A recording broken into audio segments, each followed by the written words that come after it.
Bonsoir et bienvenue. Il y a de quoi se féliciter des avancées de la condition de la femme ces dernières années au Bénin, même si les défis persistants sont énormes. Pas encore de raison de dormir sur ses lauriers à l'édition de 8 mars de cette année. C'est le temps donné par la ministre des Affaires sociales au lancement de la Journée internationale des droits de la femme ce matin à Cotonou. Grande prière de vendredi dans une mosquée de Begama ce midi. Cela n'est plus arrivé depuis plusieurs années. L'honorable Issa Salifou a mis fin au périple des fidèles musulmans du quartier, contraints à faire de grandes distances. À cette occasion, par le passé, c'était également l'instant inauguration de cette deuxième mosquée de la zone. La sécurité des soins dans les établissements sanitaires au cœur du plan national de prévention et contrôle des infections 24-28. Le document stratégique conçu par l'État et l'Organisation mondiale de la santé a été lancé à Parakou cette semaine pour 5 ans. Les manifestations officielles de la célébration de la Journée internationale des droits des femmes, édition 2025, sont lancées par la ministre des Affaires sociales et de la microfinance. La cérémonie placée sous la présidence de la vice-présidente de la République s'est déroulée ce matin à la salle bleue du Palais des Congrès de Cotonou. Cette 30e édition de la GIF porte sur le thème « Pour toutes les femmes et les filles, droit, égalité, autonomisation ». Membres du gouvernement, personnalités et autorités à divers niveaux et acteurs de la société civile y étaient. Je vous invite à suivre ici un extrait du discours de lancement de Véronique Tony-Fodé, ministre des Affaires sociales et de la microfinance. Elle revient sur les impacts des différentes réformes pour l'élimination des discriminations à l'égard de la femme béninoise et les défis à relever. Le taux de scolarisation des filles au primaire dépasse 110%. Parce qu'il y a l'inscription de plus en plus précoce dès l'âge de 4 ans, avec d'importantes actions de maintien des filles à l'école et leur orientation vers les filières scientifiques, réduisant ainsi les écarts importants entre les filles et les garçons scolarisés. Les résultats aux différents concours, aux différents examens du secondaire montrent également une courbe croissante des résultats des filles. Positif. La lutte pour l'égalité des sexes est un enjeu de société qui engage tous les citoyens et nous encourageons les hommes à devenir des alliés dans cette lutte. Ils le sont déjà. Nous essayons donc de rappeler et de consolider dans l'esprit des hommes et des garçons à travers l'initiative des clubs Les Hommes s'engagent dans toutes les communes du Bénin, celle des classes socio-éducatives et l'école des parents au plus près des communautés. Mesdames et messieurs, malgré ces efforts, ces nombreux efforts, des défis demeurent, notamment la persistance de violences, la persistance des pesanteurs socio-culturelles. Le gouvernement œuvre à la finalisation de plusieurs autres initiatives afin d'améliorer les indicateurs relatifs aux droits des femmes et des filles. Il s'agit de la politique nationale de promotion du genre, du projet d'appui à la gestion de l'hygiène menstruelle, de la construction et de la mise en service des centres d'accueil, d'hébergement et d'accompagnement des survivantes de violences basées sur le genre, ainsi que l'extension des classes socio-éducatives de façon synthétique. Face à ces perspectives, notre engagement doit se traduire par des actions concrètes. Ainsi, nous ferons briller la puissance transformative de l'autonomisation économique des femmes à leur bénéfice, à celui de leur communauté, et à notre pays tout entier. Pour paraphraser Michelle Obama, une nation ne saurait être prospère en l'absence de femmes valorisées. Je voudrais remercier nos partenaires techniques et financiers, les organisations de la société civile pour leur soutien et dire encore que l'éducation des filles qui sont les femmes de demain doit être et doit rester une priorité absolue, car elle est un levier du développement de notre nation. L'Institut national de la femme dispose de son siège. Il est à Cotonou, à l'avenue Jean-Paul II, carrefour, direction générale de la SONEB. Cet édifice améliore les conditions de travail pour renforcer les actions en faveur des femmes et des filles. La cérémonie d'inauguration a eu lieu hier. C'était en présence de plusieurs personnalités, notamment la vice-présidente de la République et des partenaires au développement. Reportage de Florence Bossa. En procédant à cette coupure symbolique du ruban, la vice-présidente du Bénin, Mariam Chabitalata Yerimazime, vient ainsi d'ouvrir officiellement les portes du siège de l'Institut national de la femme. Ce bâtiment de type R+3 est composé de bureaux, d'espaces de travail collaboratifs, de salles de réunion équipées à chaque étage et une salle polyvalente au rez-de-chaussée. L'inauguration de ce siège est le fruit de la détermination du chef de l'État et de son gouvernement pour doter notre pays d'une institution forte au service des femmes. Nous avons les moyens requis pour mener à bien notre mission. Ceci est la preuve concrète que lorsque la volonté politique est au rendez-vous, le progrès devient une réalité. Ce siège de l'Institut national de la femme est un espace d'échange, de rencontres et de co-construction de projets pour promouvoir les droits des filles et des femmes béninoises. Il témoigne ainsi de la constance des efforts du chef de l'État dans son engagement en faveur du plein épanouissement de ces couches vulnérables. Le chemin à parcourir reste encore long, mais l'INF, dont le siège est inauguré aujourd'hui, porte les espérances de milliers de nos femmes, de nos filles, des générations actuelles et futures, pour que le fléau silencieux et dévastateur des violences, surtout les violences sexuelles, prenne fin, afin que les femmes puissent garder confiance en elles, qu'elles puissent s'épanouir, s'autonomiser en toute sécurité, en toute sérénité, afin que les filles puissent poursuivre leur cycle de formation et d'apprentissage. Soucieux de la condition de la femme béninoise et déterminé à lever les obstacles hypothéquant sa promotion, sa protection et son autonomisation, le président Patrice Talon a posé des actes historiques dans le combat pour l'égalité des genres, le progrès social et le développement de notre pays.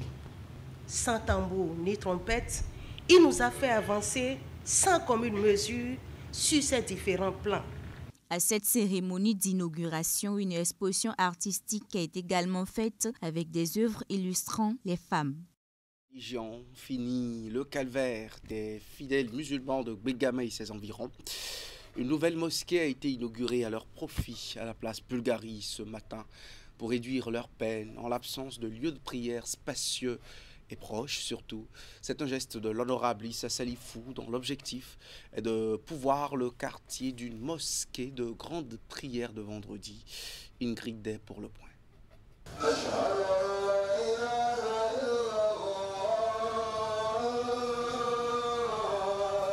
La voici, la nouvelle mosquée de Bégamé qui accueille déjà ses fidèles musulmans venus rendre grâce à Allah. L'intention derrière ce geste de l'honorable Issa Salifou est de faciliter les prières de vendredi aux fidèles musulmans de Bégamé et ses environs, entre-temps obligés de parcourir de longues distances pour honorer le jour saint. Ce que nous venons de faire ce matin est vraiment très important pour notre communauté et pour tous les musulmans au Bénin et dans le monde entier. Ça va pour l'intérêt de nous tous. Ça va pour l'intérêt de nous tous. Je voudrais finir en disant, nous avons beaucoup de choses ensemble. Nous sommes tous des frères. On n'a pas le droit d'être divisés. Mon frère a déjà tout dit. Mon frère a tout dit pour que Dieu nous garde en fraternel, pour qu'on soit toujours des frères musulmans et les frères communautés Aoussa, pour qu'on soit unis.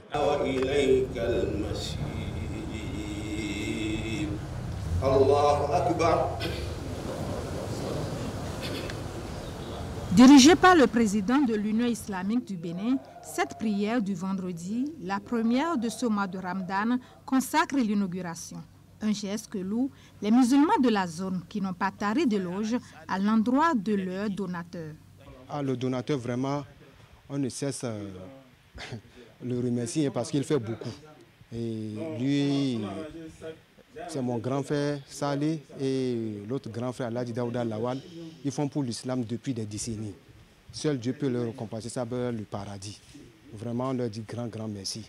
J'ai aussi écouté ce que l'honorable Saleh a dit. Je voudrais le saluer, qu'Allah le récompense pour tous les bienfaits qu'il fait au profit de la communauté musulmane. Qu'Allah apaise les cœurs, qu'Allah nous éclaire davantage et qu'il nous guide dans le droit chemin, qu'il nous pardonne nos erreurs, nos fautes, et qu'il pardonne aussi et excuse tous nos défunts, qu'il leur accorde Jannat al-Firdaus, et que nous-mêmes, qu'il fasse que nous ayons une bonne provision pour demain, Inch'Allah.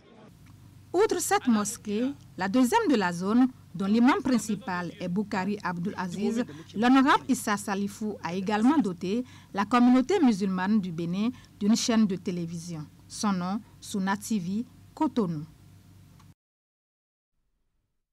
Au plan sécuritaire, du renfort, il y en a des urbains pour les forces armées béninoises dans leur lutte contre le terrorisme au nord du pays. L'Union européenne met à la disposition de l'État béninois un avion léger de renseignement, de surveillance et de reconnaissance. L'appareil a été réceptionné hier à la base aérienne de Cotonou. Reportage de la cérémonie de réception.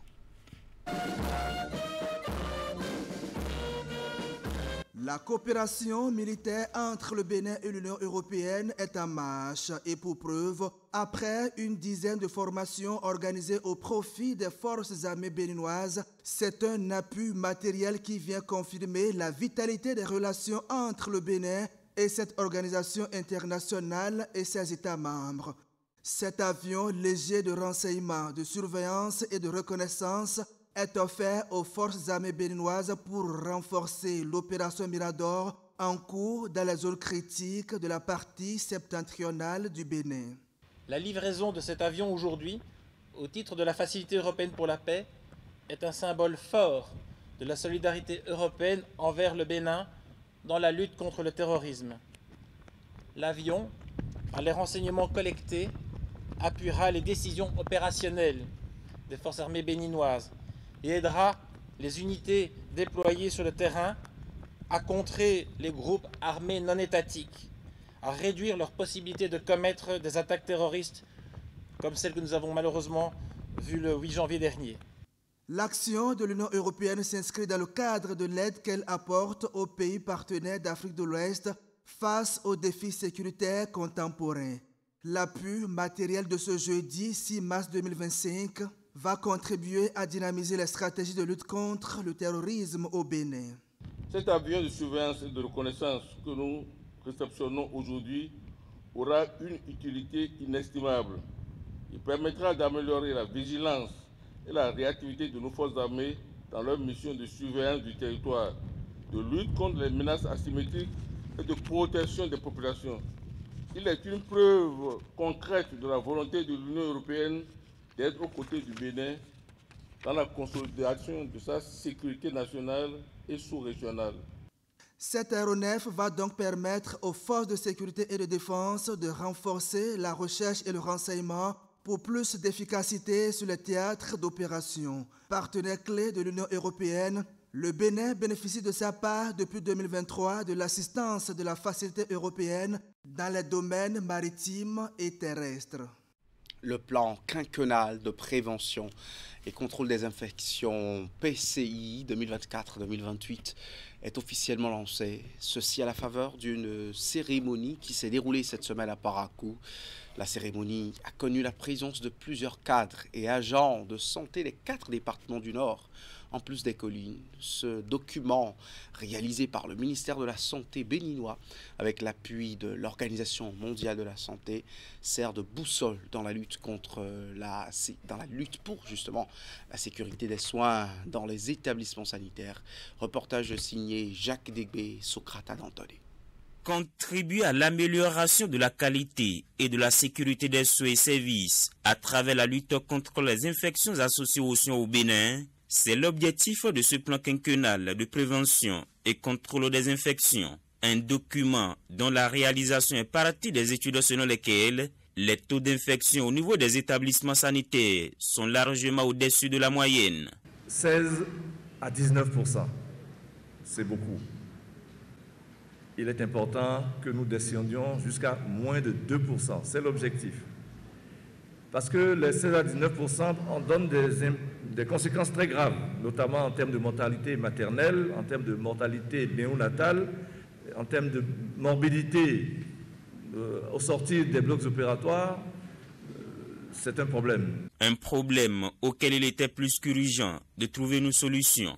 Au Bénin, des études ont montré que ces infections représentent la 3e cause de mortalité maternelle, la 2e cause de mortalité néonatale précoce et la 1re cause de morbidité post-opératoire. La majorité de ces maladies et de ces décès sont évitables et interpellent donc notre conscience individuelle et collective.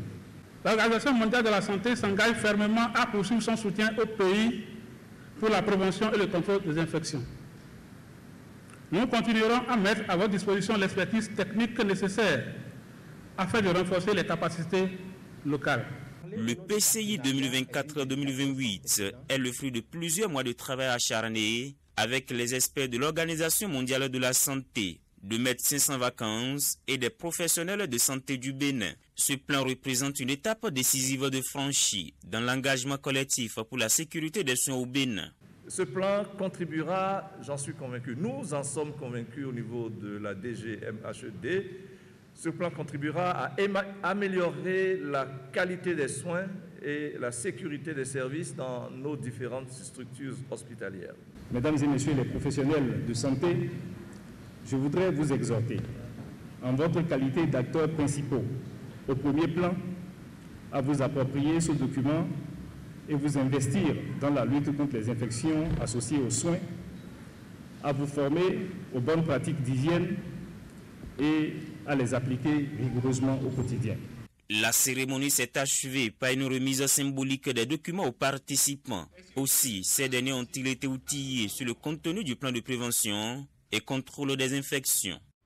L'Union des promoteurs et professionnels d'auto-école du Bénin organise depuis ce matin une formation à l'endroit de ses moniteurs membres. Ceci dans le but de leur permettre de s'approprier le nouveau système intégré de gestion du permis de conduire au Bénin. Une formation de 2 jours en cours à Cotonou avec la collaboration des autorités en charge des transports et de la sécurité routière. Retour sur l'ouverture de cette session dans ce compte rendu. Une session de renforcement de capacité des moniteurs, membres de l'Union des promoteurs professionnels d'auto-école du Bénin, qui s'inscrit dans le cadre de la poursuite des réformes sur le permis de conduire au Bénin. Elle vient renforcer les capacités des participants sur les nouvelles méthodes d'enseignement du code et de la conduite automobile, mais aussi les formalités de souscription. La maîtrise de ces nouvelles méthodes permettra d'assurer un enseignement de qualité, un meilleur encadrement et présentation des candidats aux examens de permis de conduire dans un système davantage sécurisé et efficient. À travers cette session, l'Union des promoteurs professionnels d'auto-école du Bénin vise une formation de qualité et plus renforcée pour les détenteurs de permis de conduire. Ceci en vue de réduire les cas d'accidents sur les axes routiers. Dans cette ambition, l'UPAB se voit appuyé par les structures en charge des transports et de la sécurité routière au Bénin, dont le CNSR et la NAT. Je voudrais vous inviter à prendre ces 2 jours comme des journées capitales dans la profession pour que vous puissiez garder quelque chose de ces 2 jours et modifier, changer la manière de former les usagers de la route. Vous devez leur dire qu'ils doivent avoir un fonds documentaire. Ils doivent continuer à s'exercer même après le permis de conduire. Le premier panel de cette session de formation est axé sur les défis et perspectives de la sécurité routière au Bénin. C'est passionnant, hein, et vraiment, c'est quelque chose qu'il faut suivre autant que possible. Je peux dire que j'ai beaucoup aimé déjà le panel parce que c'est un rendez-vous de donner et de recevoir. C'est un plaisir pour moi de bénéficier de cette formation parce qu'à voir ce qui se dessine déjà au niveau de ce premier jour, c'est un plaisir pour nous. Durant 2 jours de formation, les participants vont bénéficier de plusieurs communications sur l'appropriation du nouveau système intégré de gestion du permis de conduire. Ils vont aussi être formés sur le nouveau logiciel d'examen de permis de conduire au Bénin. À Bani Kouara, dans le département de la Liborie, les apprenants du Collège d'enseignement général s'initient aux classes numériques. Un projet du gouvernement du Bénin mis en place par l'UNICEF, le Fonds des Nations Unies pour l'enfance, avec le soutien de l'Union européenne. Il s'agit ici d'une classe de mathématiques de première C, mais avec l'outil numérique pour permettre aux enfants d'améliorer leurs compétences en la matière. C'est un reportage de Ulrich Gaba sur les images de Henri Ganti.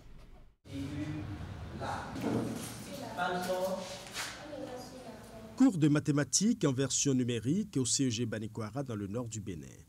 C'est une innovation du gouvernement du Bénin, un projet exécuté par l'UNICEF et ses partenaires, notamment l'Union européenne. Par le passé, c'était un rêve, mais grâce aux partenaires UNICEF, aujourd'hui, ce rêve est devenu réalité. Parce que la salle où nous nous trouvons, ce n'était pas une salle des grandes villes, hein. C'est une salle digne d'un village. Et quand il a été question de nous installer cette salle-là, on a dit, OK, c'est ça là que nous avons. C'est l'UNICEF qui a remis tout ça à neuf. Vous savez, c'est l'une de nos meilleures classes aujourd'hui. Pour ces élèves en classe de première série C, apprendre les mathématiques via le numérique suscite plus d'engouement et offre aux apprenants une nouvelle approche d'études. Venir chercher des informations concernant l'auteur, ça aide aussi, l'informatique aide beaucoup à apprendre les maths aussi. Et le prof est avec nous ici pour nous apprendre tout cela et de faire des figures en maths comme nous le faisons en classe. Conscient de l'enjeu et l'intérêt que suscite le projet chez les élèves, l'administration scolaire en profite pour inculquer aux apprenants de bons rapports avec le numérique. Ceci passe également par la formation des enseignants. Le professeur qui est là et qui a délivré le cours, c'est celui-là souvent que nous envoyons pour cette formation scientifique-là avec l'outil informatique. Et puis je crois qu'aujourd'hui, nous autres, on est un peu plus avancés, contrairement aux autres dans le département. En les amenant à s'habituer à l'utilisation de l'outil informatique, ça leur permettra de développer assez de compétences. Une formation de qualité avec des outils numériques pour faciliter les recherches et affiner les connaissances des apprenants. Les classes numériques constituent aujourd'hui l'une des grandes réussites du gouvernement du Bénin. Allez, c'est tout pour ce journal. L'exercice de cette semaine avec moi aux éditions du soir. À 20h, vous retrouvez Wahaba Likpara pour l'info continue. La polémique autour du troisième mandat est le sujet en discussion. Dr Francis Eloge Attadé, confronté à Sergino Lokossou, journaliste au quotidien Le Matinal. C'est le débat de tout à l'heure. Vous prenez le rendez-vous et vous restez fidèles à nos programmes sur Canal 3 Bénin.